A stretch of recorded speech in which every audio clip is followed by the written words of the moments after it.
We're in that truck. Hi, everyone. Hello. Welcome. Yeah, how's it going? Before I officially call our meeting to order, I'll run through our agenda. Kim is ready in the BevCam booth, I know. Thank you very much, Kim. This meeting is actually a fairly straightforward and perfunctory one. It is the receiving of the budget from the mayor and the administration, but we will not have a lot of discussion or conversation tonight because this is really receiving this. We'll have, starting on Tuesday, a month of meetings where we'll really be digging in. And so for those following at home, if you're not hearing conversation discussion tonight, it's because that's going to be starting next Tuesday and following for the month to come. This is really us receiving the budget. And then we do have, councilors, two other very routine matters. We need to approve some minutes from a prior meeting and do final passage on a zoning change. So with that, I will officially call to order this special meeting of the Beverly City Council, Thursday, May 25th, 2023, 6 o'clock p.m. Ms. Kent, will you please call the roll? Bowen? Here. Crowley? Here. Feldman? Hausman? Here. Rand? Here. Rotundo? St. Hilaire? Here. Sweeney? Here. Flowers. Here. Thank you, Ms. Kent. Councilor Sweeney, would you lead us in the Pledge of Allegiance, please? Pledge of allegiance to To the flag of the United States of America and to the republic for which it stands, one nation, under God, indivisible, with liberty and justice for all. Thank you very much, Councilor Sweeney. We'll go right to presentations, awards, and memorials, and our Mayor Cahill, is here with us to present the proposed FY24 budget. So Mayor, we'll go right to you. Thank you, Madam President. It's good to see everybody. This will be seeing each other a whole bunch in the next few weeks with regular business and budget business. So there's a letter that accompanies the budget, and it's addressed from me to you, and what I'll do is I'll read it aloud here, and then I'll step out of the way. And I know that Finance Director Mr. Ailes has a couple things to share then. So again, it's great to see you. Thanks for making time this evening to receive the budget and our message. So here's my message to you and to the community. Dear Honorable City Council and residents of Beverly, I'm excited to share the fiscal year 2024 proposed operating budget for the City of Beverly, Massachusetts. This is the first year that we are presenting the mayor's budget proposal in a digital format.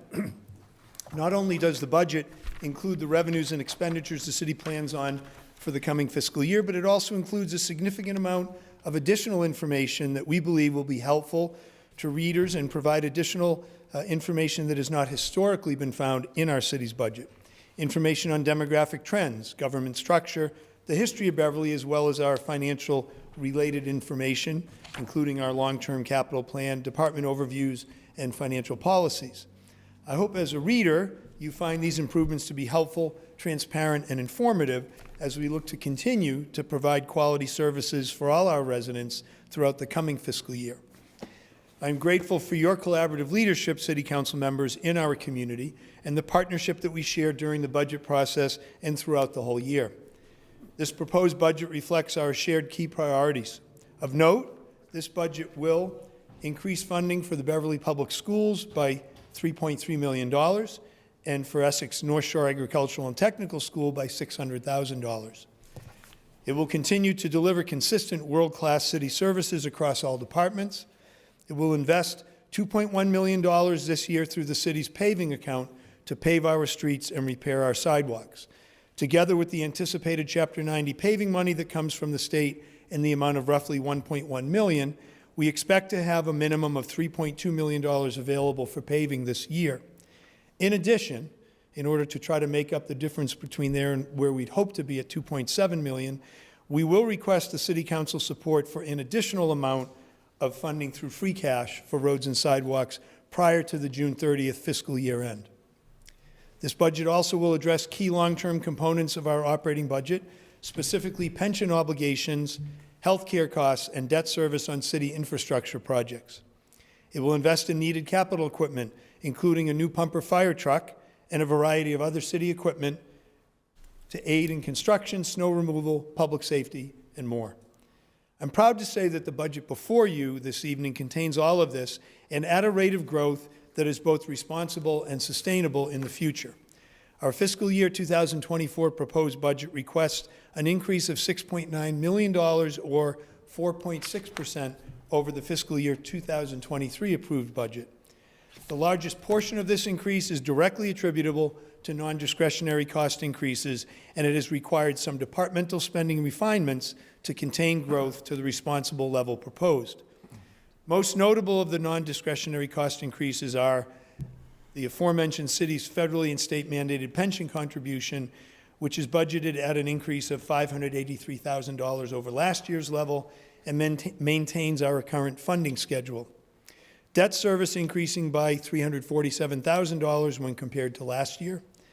Cherry sheet assessments, in other words, assessments against our state aid, will increase by $210,000 due to numerous assessments increasing, most notably the increases to charter school sending tuition and school choice sending tuition. Health insurance is expected to cost the city an additional $479,000 in fiscal year 2024, which is actually the net impact of large necessary increases in health insurance premiums, offset by savings to both the city and our retirees by transitioning retirees' prescription drug coverage to a new plan in fiscal year 2024. In addition, collectively bargained pay adjustments are contained throughout this proposed budget in all departments. This budget funds an additional staff member in the Veterans Services Department, as well as an additional patrol officer within the Police Department.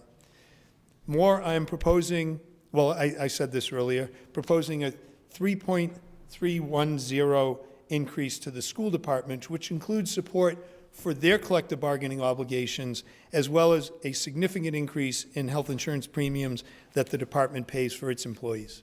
So you see that on both sides of the budget. I'm also proposing some staffing refinements in emergency dispatch as we fully implement civilian dispatch in fiscal year 2024 for our emergency 911 call dispatch service. Tonight, while I propose a budget for this specific fiscal year 2024, we know that decisions contained in this or any other budget have lasting effects that must be taken into account. I say with utmost confidence that this budget is prepared with that eye to future years. This budget will empower our city government to continue to deliver outstanding world-class services to our residents. At the same time, it will position us to continue in the coming years to generate strong economic growth locally and to successfully complete the major capital projects we have agreed are important for our community's long-term success. I look forward to working with you, City Council members, in the coming days and weeks as you conduct your budget deliberations. Thank you for your good faith partnership and consideration of the proposed fiscal year 2024 City of Beverly operating budget that we present to you this evening. Thank you much. We'll be talking soon. Thank you very much, Mr. Mayor. And I know Mr. Ailes, our City Finance Director, also has a presentation to go along with and to introduce a new component of how we might view and how residents might view the budget. And I will just take a moment, Mr. Ailes, as you're coming up, just to recognize some of the other folks in the room. I know we have, in addition to yourself, Assistant Finance Director Amit Chahayani is here with us. Our City Council Budget Analyst, Jerry Perry, is here as well. Our Director of Equity, Inclusion, and Belonging, Wangari Fahari, is here. Thank you for being here. Our Assistant City Solicitor, Beth Oldnixon, is here with us, as well as Jocelyn Rell-Kursker, the Mayor's Chief of Staff. So thank you all for being here. And Mr. Ailes, I'll turn it over to you. Thank you. Apologize for my back towards you. I Oh, won't be good. able to drive the problem. ship here. My presentation is not quite as formal, obviously, as the mayor's, but I did want to take a minute to lay out for the viewers at home as well as the counselors what the budget proposal is this year. What you have before you in a binder is a relic of how we used to present the budget prior to this fiscal year.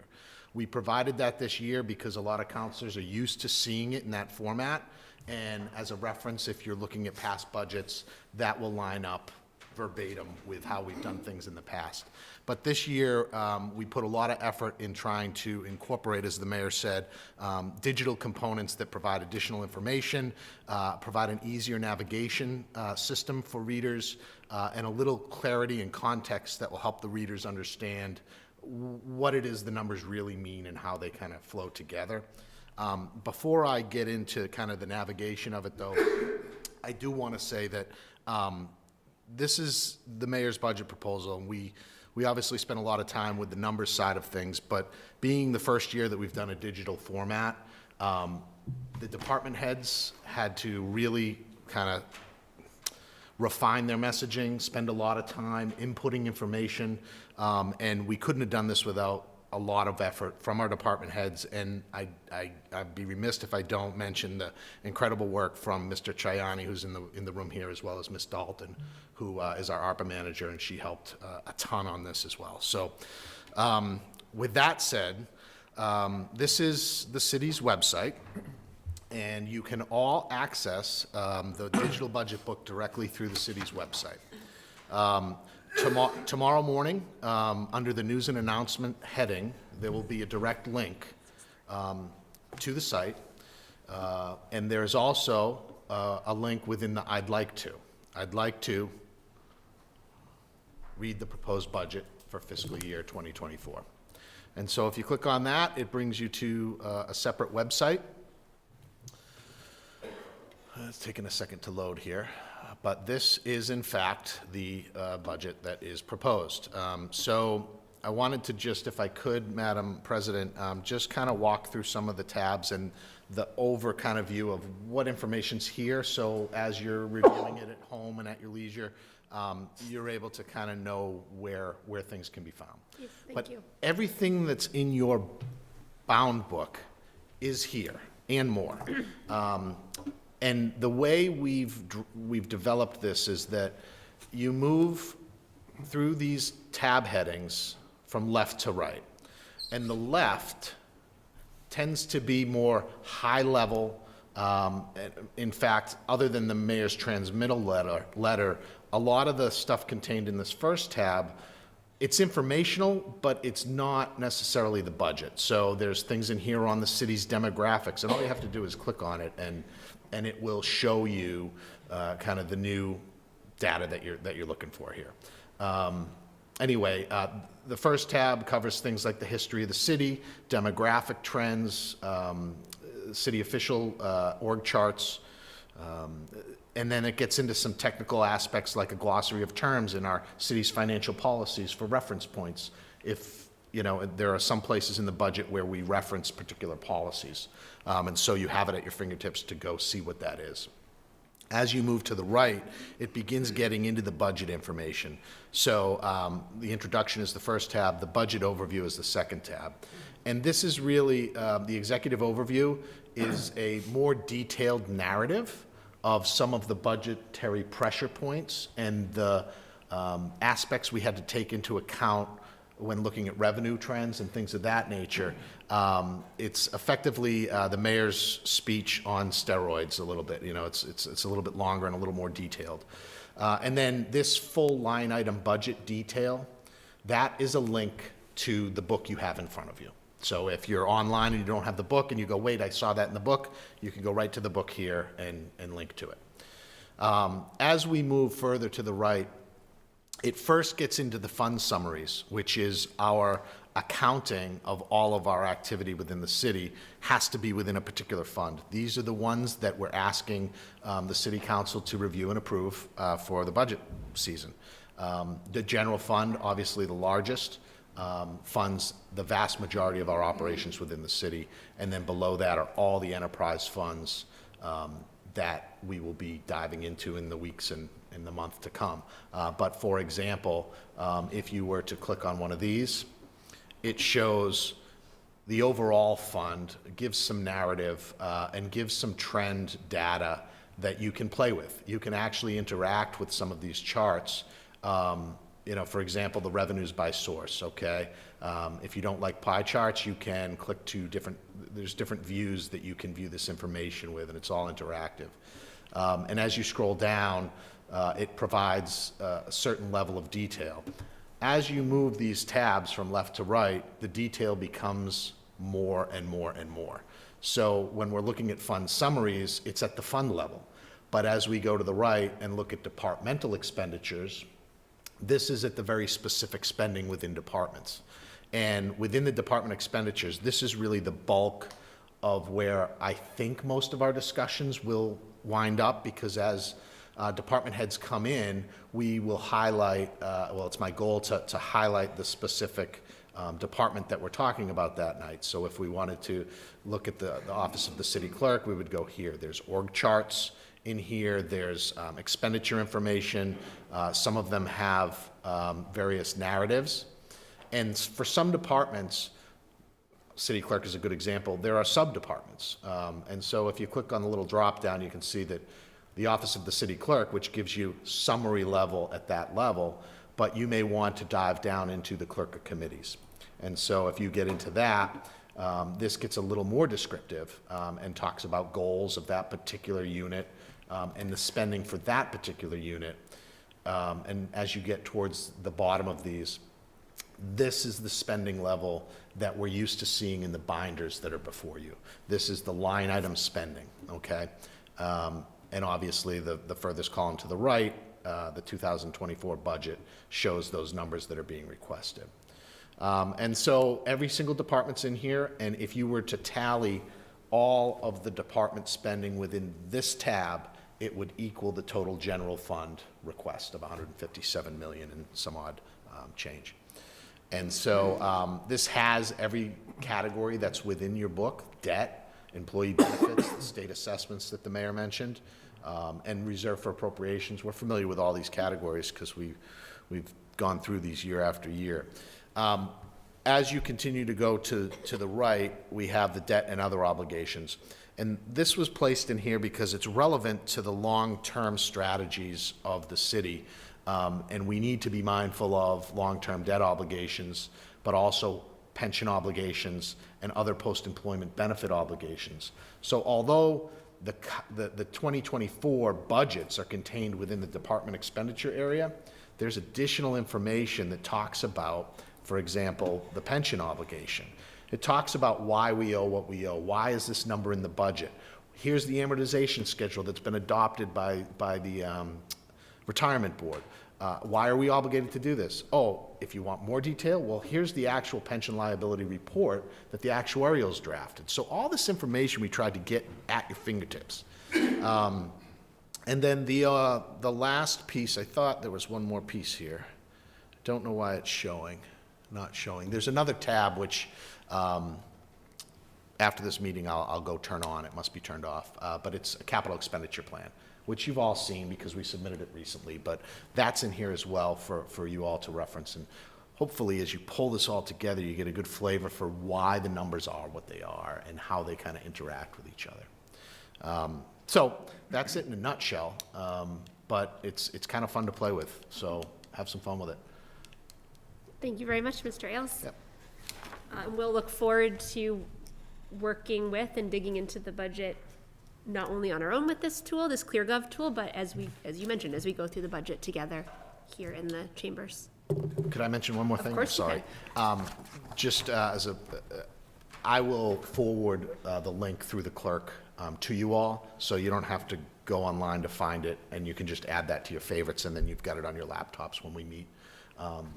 But I think it was, and I might be jumping ahead. It's already live. It's already live, yes, yeah. We're looking at it. Yep, this is the live version, yep. So, great, okay, excellent. Thank you very much. And Mr. Ailes, that's something, that link also counselors can share with constituents too for ease of access? Yep, that is the public record of Perfect. the budget. And that will be there in perpetuity, even after, even if we don't decide to use the same format in the future, we download versions of it, and we will save those and archive those, so we'll have them indefinitely. Thank you very much, Mr. Ailes. Counselor Houseman? Yeah, if I may, in addition to complimenting Mr. Ailes and the administration on finally realizing what we've been talking about for a number of years, I think this is excellent. As we as a council think about the budget process and using all these resources, there's an enormous amount of information here that we generally do not have available to us historically as we go through these books, through the hard copy, if you will. So I'd ask everyone to both be patient as we start the budget process, as we try to figure out the most efficient and effective way as a council to use the additional resources we have and still not get bogged down, I guess, in the richness of the resources available to us. So I think at the beginning, that may be a bit of a challenge for us. And I do think it really, the additional information sort of puts an additional, I don't know what to call it, burden, but responsibility on the council to really go through these materials ahead of time before we actually start discussing them as a council, because it'll be hard to keep moving along and efficiently review the information if you're simply trying to sort of catch up as we go through. So my request to my colleagues is to try to do a little bit more homework than we usually might do prior to these hearings.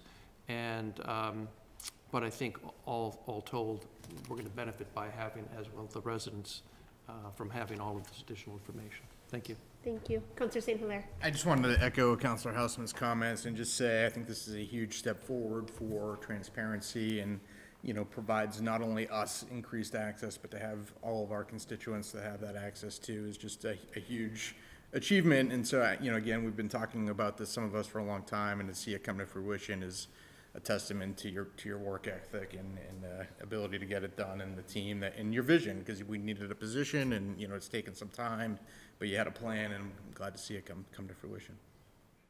Thank you. Thank you very much, Counselor.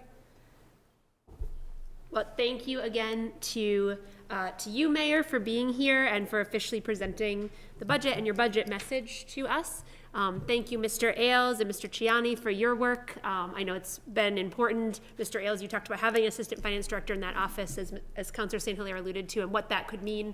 And I think we're seeing that, not at this time on this screen that I referenced, but we did just see that. And we'll look forward to digging into that, as Councilor Houseman was saying. Councilor Houseman. Yeah, if I may, I want to give due credit to, although we've given credit to Mr. Ailes and his team and the administration, in particular credit to the mayor for supporting this effort and helping to, budgetarily help make this available. So, thank you. Thank you. So as we mentioned, we will begin a month, almost a full month of digging into department by department. For those following along or interested in following along with those, the first of the Finance and Property Subcommittee meetings digging into the budget will be next Tuesday, the 31st of May at 6:30 p.m. We'll be here in Council Chambers. We will also be live on BevCam and streaming on BevCam's YouTube channel. Thank you, BevCam. And that will be the first chance for us to begin digging in. So councilors will look forward to being back and at it on Tuesday, digging into the budget. And right now, we'll go to acceptance of minutes of previous meetings. We have one set of minutes to approve tonight. This is the set of minutes from our regular city council meeting, May 1st, 2023. I would entertain a motion to approve that set of minutes. Moved. Second. All those in favor? Aye. Thank you. That carries 1, 2, 3, 4, 7. Thank you, 7-0. And we have one other matter of business. This is under motions and orders, and this is for final passage of Order 75, rezoning of property of 8 Summit Ave from RMD to CC. We did have our first vote on this at our last regular meeting. This is for final passage. You just kind of read it when I was going to read. I'm sorry, Ms. Kent. That's okay. Please, Ms. Kent. Order number 75, rezoning of property of 8 Summit Avenue from RMD to CC. And this was in the newspaper on April 17th and April 24th, and this is the final passage. Thank you, Ms. Kent. So you filled in the critical information about when it was in the paper. I would entertain a motion to approve Order 75. So moved. Any further discussion? All those in favor? Aye. Thank you. That carries 7-0, and that is for final passage this evening. Any announcements or reminders? Councilor Rand. Very quickly, and I just wanted to make note that it's, pardon me, it's Tuesday the 30th. Oh, thank you very much. I only know that because my daughter's birthday is the 31st, and I was like, oh no, we have a meeting. So Thank yeah, you. I knew that was Wednesday and not Tuesday. I appreciate that Tuesday the assist, 30th. Councilor Rand. Tuesday the 30th. Thank you. Oh, And happy birthday to Magnolia. Yes, sweet 16. that's the 31st. Any other reminders or announcements from the council? All right. I would entertain a motion to adjourn. So moved. Second. All those in favor? Aye. Thank you. 7-0. We're adjourned. See you on